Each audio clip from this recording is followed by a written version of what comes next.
Hello, my friends. I should begin this video by saying the fact that I'm doing it at all means that I'm neglecting other things that need to get done. But I'm allowing myself permission because I am so exhausted. The last few weeks have been kind of nuts, and I thought I would do this just to allow myself a few minutes to not think about anything that required energy.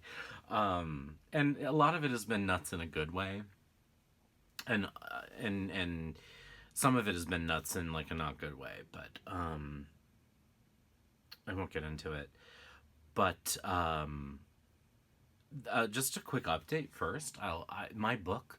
So this is November 16th today. My book, for those of you that are interested, should be available to buy. I'm hoping on Tuesday of next week, which would be the Tuesday before Thanksgiving in the United States. And it'll be available on Amazon. It'll also be available through my Etsy shop, but that may take longer because I have to have copies shipped to me. If you buy it right from Amazon, you can get it right from Amazon. But I'm primarily going to offer it signed on Etsy. It'll be a little more expensive because I have to ship it to you, where Amazon, obviously, if you have Prime, it should be included in Prime shipping wise, because it's being printed through their self-publishing platform. And then I'm going to release an electronic version. I have to see what's covered by Amazon Europe. Because it'll be offered on Amazon Europe, which means anyone who has any country that has an Amazon, website that's considered Amazon Europe will be able to get it as well, hopefully without insane shipping. But I know there are, a couple folks asked if I would offer a version of it that was, specific for folks who can't get it and don't want to pay $3,000 for shipping. And so I'm wrestling with whether or not to offer a Kindle version. I don't want to, because I really want the book to be held and used and sort of, I was going to use the word destroyed, and I kind of mean that, actually.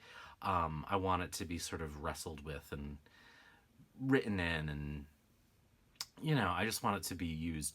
But I know many people prefer ebooks, so I feel like, yes, I'm going to offer a Kindle version. I'll see how it looks formatting-wise. That may take a little longer, and I may need to buy a new ISBN number, and those are not cheap, so I'll update on that. But in the meantime, whatever happens, I will offer a PDF version for folks outside of the United States who can't get the print version because of the crazy shipping, so... In the meantime, I thought I would do the Katie Flowers tarotobsessed because I just thought it would be fun to focus on something that was fun for a little while. So, this is a tag that she launched today based on the Oracle tag, which I didn't do because I don't have a whole lot of Oracle decks. I don't really use them all that much.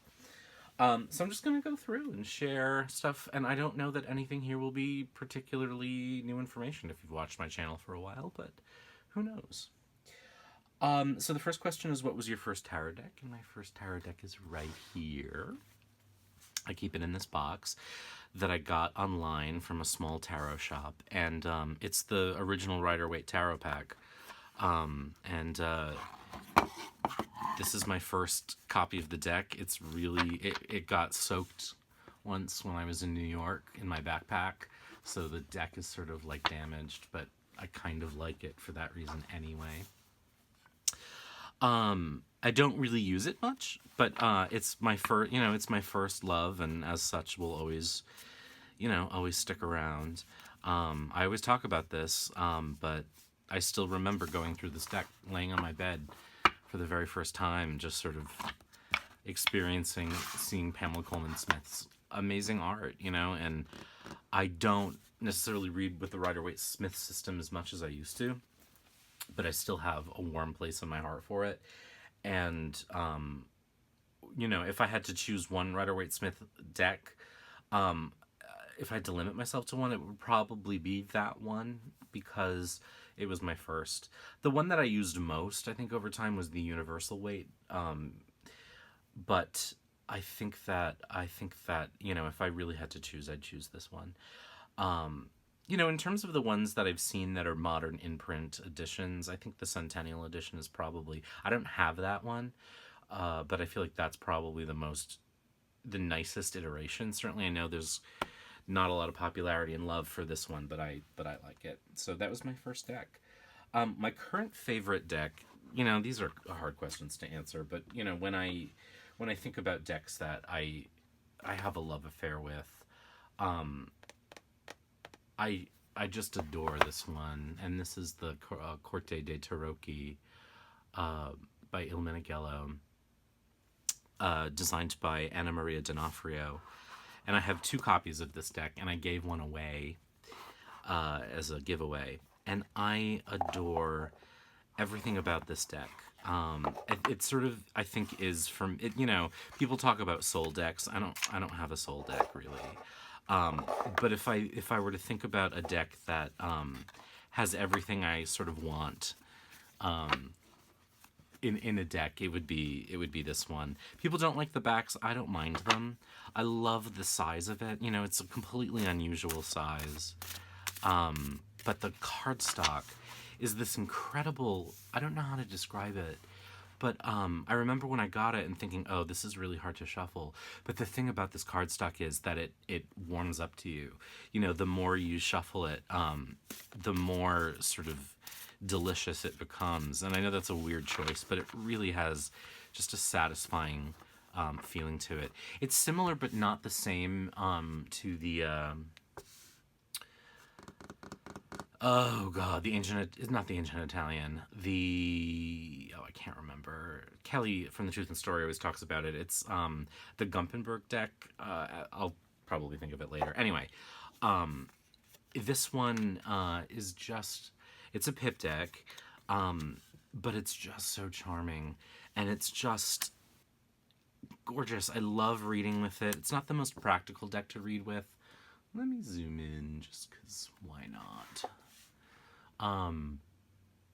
I don't read a lot with it, mostly because when I do readings for other people, it's on video, and because of the weird shape, like when I do a large spread, it's hard to fit. But aside from that, this is a deck that I would definitely try to save were something bad to happen to my apartment. I love it. I do have another copy I keep at my office. It's, because the box is so cool too. It's just an Il Meneghello box, but so I have it on my desk at work. And I would say that's my favorite, although it may not be my most used deck. I just, it just warms my heart to have it and to work with it and to hold it. And it just shuffles so nicely. So that's probably my favorite deck.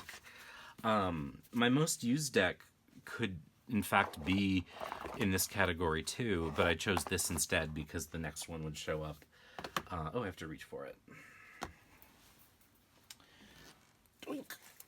So my most used deck at the moment would be one of 2, but I'll show this one. So, I'm a lover of the Marseille decks.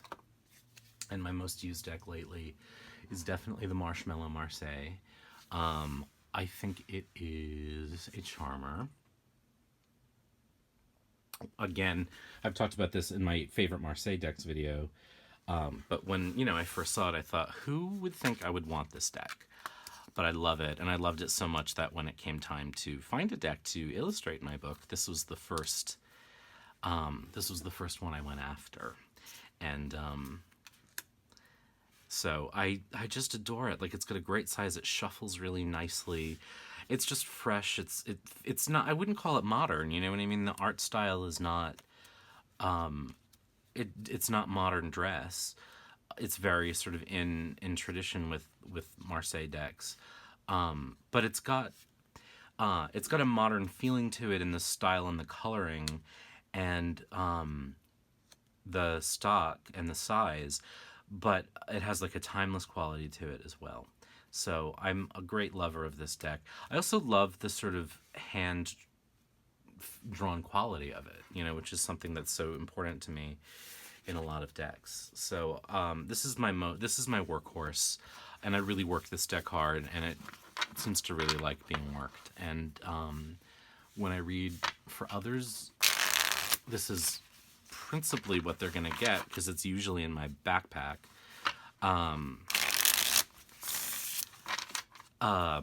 The other one that I use a lot is the Jean Noblette by Flournoy, the Jean-Claude Flournoy. And they're interchangeable in terms of like how frequently I use them, but I love them both for different reasons, but this is my most used right now. My least used deck is tough. I have a lot of decks I don't use. In fact, I'm trying to sort of like pare those down so that I feel like they deserve a home where they're going to get attention. But a deck that I have that people love and I feel like I should use more and don't is this, I guess. Zoom out here. The Margareta Peterson. And I bought this a long time ago. I'll have a little hipster moment and say that I bought this probably when I was 22 or 23. So that would have been, well, ages ago, before it kind of became the touchstone that it is, just because I really liked the art, and I do still love it. And I knew when I got it that I was getting a German deck. So the titles in the book are all in German, and there is an English version of this, and I've never gotten around to getting it because I know that the backs, there's some like weirdness with one edition of the English version has borders on the back, and I don't know.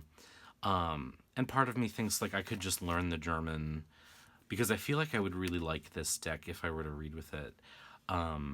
It's so breathtaking. I think if I were to do a video on the most beautiful tarot art, this would be in there. But I don't think I've ever done a reading with it. I've shuffled it, and I have to overhand shuffle it because it is so large. But it's not a deck where I have decks that are not printed in English, and it's easy to tell what the titles are once you see the image. This isn't quite as easy to do. I know, for example, that Flammen would be flame, and Feathern would be feathers. So, there's a little bit of cognate, because English, of course, is based partially on German, so we get a little bit of that. But then I would really need to have it translated. So if I came upon an English version of this that I knew had this backing, I would probably get it, and hopefully use it. But I just never. It always seems to get sort of lost, lost in the shuffle, I guess. To use sort of a bad expression, not a bad expression, but a silly expression. It's also not an easy deck to shuffle, but in like the Le Tarot Noir, that Marseille deck, it's sort of like if you like something enough, it doesn't matter how well it shuffles or not. So this is a deck I've never used, and I feel like I should. So I'm giving that the title of least used deck because it's a deck I feel like I should engage with and don't, and maybe I should just learn German. So the next one is, what is your least? How did you learn to read tarot? Well, so I pulled, I've talked about this journey before, but the first thing I did was I bought this, which is like a Tarot for Dummies book that I got at Borders back when Borders was a thing that existed. And actually, it wasn't bad. There are some weird editing things in here where like there's a chapter that sort of ends and doesn't, but it was actually pretty good. But I quickly realized that what I was working with here was sort of not, it wasn't like classic. So very shortly after that, I bought this, and so I read this, and then shortly upon thereafter, I read this. So I really learned by reading books, um, and I very quickly just started doing readings. So if I think back to how I did it, and actually the way that I did it is not a way that I would recommend, because I read all these books and I made a lot of notes, and then I just kind of suffered my way through it without giving myself permission to learn. It was a really weird experience, and but I would say within a year of reading these books, I started giving readings for free online at the American Tarot Association, their free reading websites, and I had mentors through there, and that honestly was also the way that I read, which was doing it. You know what I mean? Just doing it, and making mistakes and suffering, and insecurities and whatnot. I brought another book out too because this one also taught me this book sort of is the basis of the way I read now, and it will come into play for another question in just a moment. But what Robert M. Place taught me in this book was the idea of using 3 cards for every position in a reading rather than one. And that's really stuck with me. And I rarely, for reading, especially for other people, I rarely will pull less than 3 cards. 9 cards is sort of my go-to. And I use that Lenormandie spread of the rows and the columns for it. But I don't really read outside of the number 3. So that's how I learned, was by reading a lot of books and doing it a lot, and reading a lot, and pulling out the cards and giving some really good readings and giving some really terrible readings, and just going for the ride and saying I'm gonna be a tarot reader. And for some reason I stuck with it. And I remember early on giving a reading for a friend, literally with this book, the everything book in my hand, sort of saying, oh, this card means this, and her looking at me like, holy shit, that's right. You know what I mean? So something clicked. So what do you use tarot for is the next question. And I really use it for readings. I don't use it for, I use it for fun. Like, I like having decks around, and like most folks, I like shuffling them and having them near me, but I don't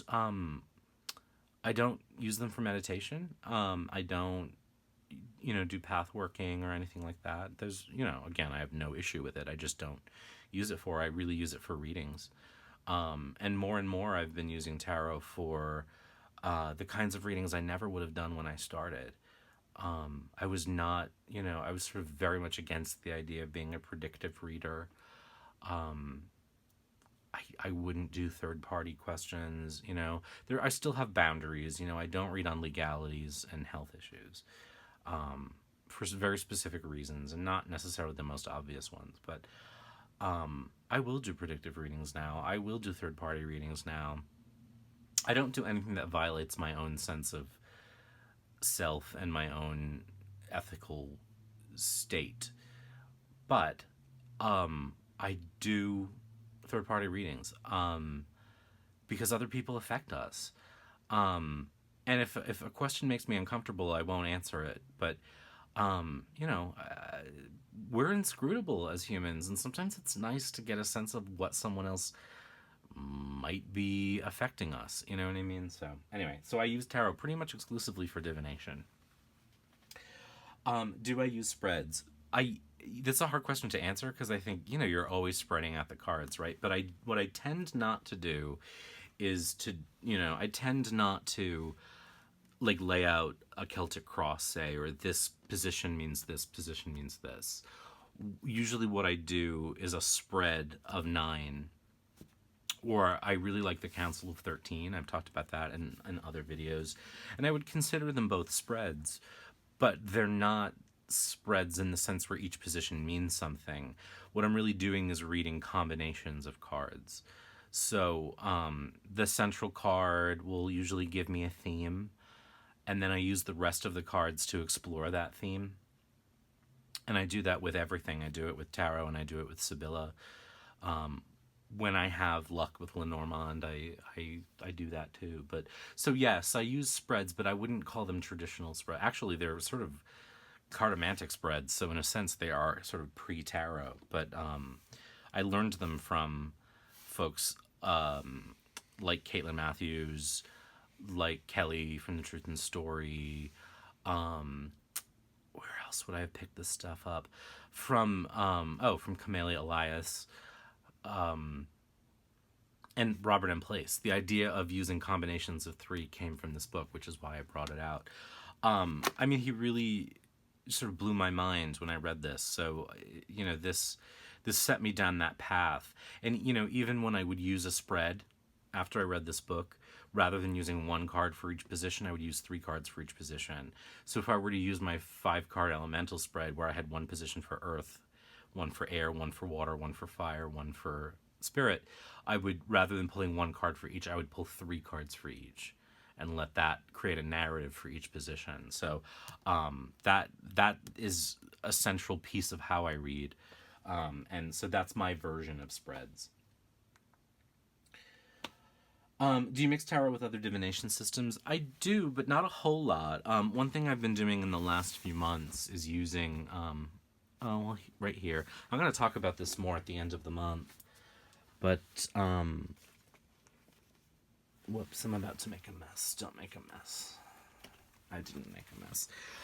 So, for example, this month is November, and we're doing Into the Wild Woods with The Truth and Story and company. And I've been using the Druid Animal Oracle and the Druid Plant Oracle, which I mixed together, to, on some days, create a theme for a reading, and then using the tarot, the Wildwood Tarot to explore the theme. I've also been using, and I did a video on this, the Sacred Visions Oracle, which is a deck that I modified because I really liked the art, but the backs had text and keywords, and so I covered them, and I call this Veronica Juding.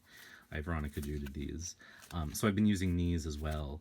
But beyond that, I traditionally won't, I don't do much more than that. I use an oracle now, and it has to be like a really balanced and what's the word I'm looking for?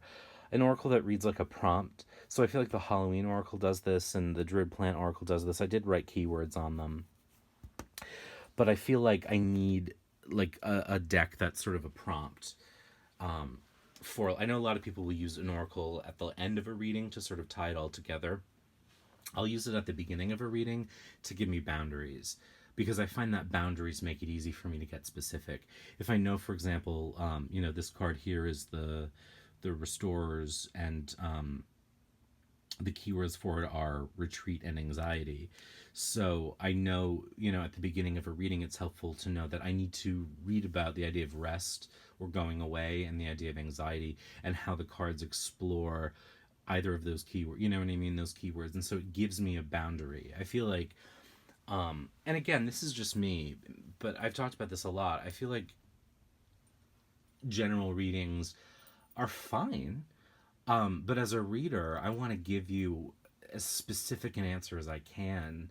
And so if I can create a boundary for the reading that the message fits into, then I feel like I can get more specific. So that's one way that I use oracle decks. What makes a great tarot deck? Gosh. I mean, I think to me the art certainly, but when you look at Marseille decks, they're not the most beautiful artistic creations. I think they're innovative because they were, decks were in many ways like the first mass marketed anything, because they were printed in large quantities.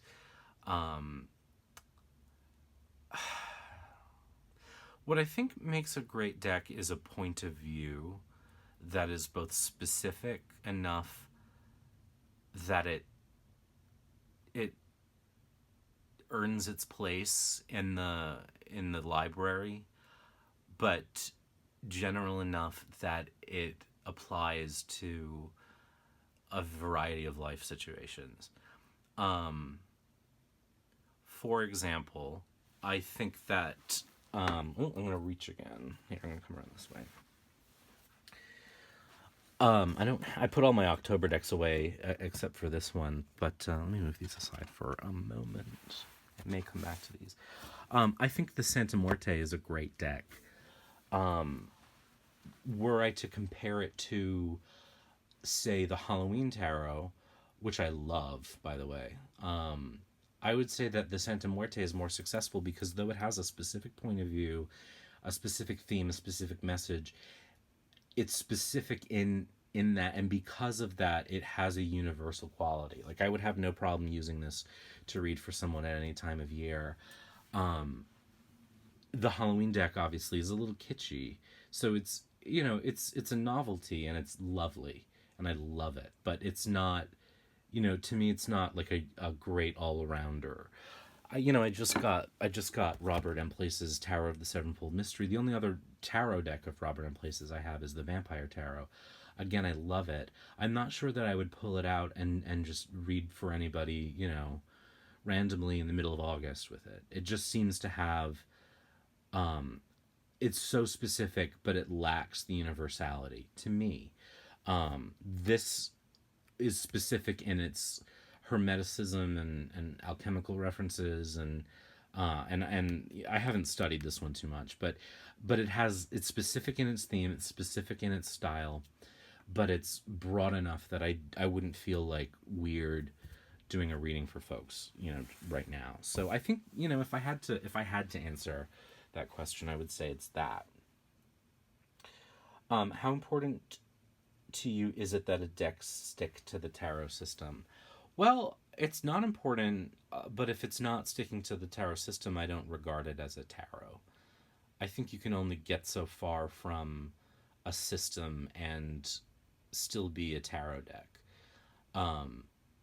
For example, when decks add an additional suit, beyond the four courts and the trumps, not the four courts, the four suits and the trumps. If there was like a fifth suit, I would say that's not a tarot. Now, I've been working with the Wildwood this month, and this one to me is kind of, it borders on leaving the system behind, but it doesn't leave the system behind. So I would still regard this as a tarot. I'm thinking of like Tarot of the Silicon Dawn, for example, which I don't have. But with all of those extra cards, I would say that's fine, but I wouldn't necessarily use it in the same way I would a tarot. But even then, I would have to hedge my bets, right? Because if I think back to Minchiati decks, they have extra cards. So, is the tarot only 78? You got to draw the line somewhere, right? I hear a lot of people talk about the Dreams of Gaia tarot as sort of bordering oracle, and to me, it does feel more like an oracle. Again, though I don't have it, and I keep sort of wanting to get it and then don't. And partly because its system is so different, it seems that I'm really starting from scratch, and I'm already sort of learning new systems anyway. So it's not, it's not quite where I am. So, for a tarot to be a tarot, I think, yeah, it has to stick to the system. But I don't have any problem with decks that go off in their own direction. I just don't necessarily class them as tarots. Do you have any backup decks? I do. I have a couple copies. I had less, though, over time. So I already mentioned that I have a backup copy of the Corte de Tarocchi, and I have a backup copy of the Wild Unknown.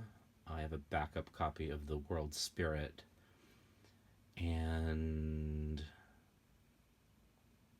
that may be it at the moment. I used to have a lot more, but I've given them away over the years or just released them into the world. There are some that I kind of, there are a couple limited edition decks that I have that I kind of wish I had backups or want to buy backups of, like the the Oracle of Reflections I sort of want to buy a second copy of, but honestly, there's so many things I want that I feel like spending money now these days on additional copies of the same deck is sort of, it's not the best way to spend my income. Do you have any unusual, unique decks? That's no. I mean, I guess I have this one. I did a walkthrough of it this October.